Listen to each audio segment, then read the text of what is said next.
Hollow Children of Blackvale. By the dying embers of the hearth, an old man's voice trembles as he begins his tale. Chapter 1. The Firelight Tale.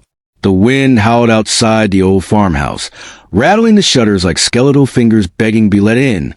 The children, Lila, Thomas, and little Ben, huddled closer to the fire, their wide eyes reflecting the flickering flames.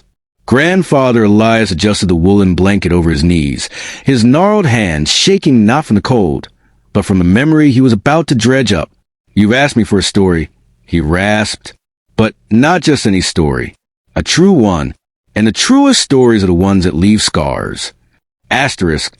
He leaned forward, the firelight carving deep shadows into his face.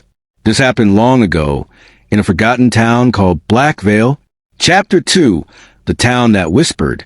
Blackvale was a place the maps had erased, a cluster of leaning houses, a crooked church, and streets that seemed to shift when no one was looking. The townsfolk spoke in murmurs, their eyes always darting toward the woods. They feared the hollow children. Grandfather Elias whispered. "Hollow children?" Lila asked.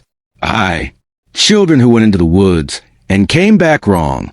The first to vanish was a girl named Miriam.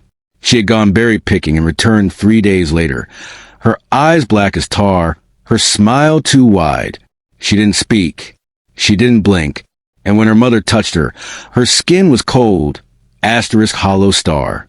Then more disappeared, and more returned. Chapter 3. The Boy Who Remembered. Young Elias, for yes, this was a story, had a friend named Jonah. One evening, Jonah confided in him. "I hear them singing at night, the hollow ones. They stand outside my window, whisper my name." The next morning, Jonah was gone. 3 nights later, Elias saw him again, standing at the edge of the woods, his mouth sewn shut with black thread. "Run." Jonah's voice echoed in Elias's mind, though his lips never moved. "Before they choose you too." Chapter 4. The Bargain in the Dark. Desperate, the town sought help from a witch who lived in the marshes. "The woods are hungry," asterisk, she croaked, "and it offers a trade, a child of flesh for a child of shadow. The ones you get back, they're just shells. The real ones are still in there, screaming." The town elders made a decision. That night, they locked the hollow children in the church and set it ablaze. The screams didn't sound human. Chapter 5. The Thing That Followed Elias Home. Elias fled Blackvale that night. But as he ran, he heard something behind him, a soft, wet sound, like bare feet dragging through mud. "It followed me for years," asterisk grandfather Elias said, his voice breaking, asterisk in reflections, in dreams. Sometimes, under the bed, the fire sputtered. The children held their breath. "And sometimes," he whispered, asterisk, "I still hear them singing." Asterisk. Then little Ben, who had been silent the whole time, tilted his head and smiled.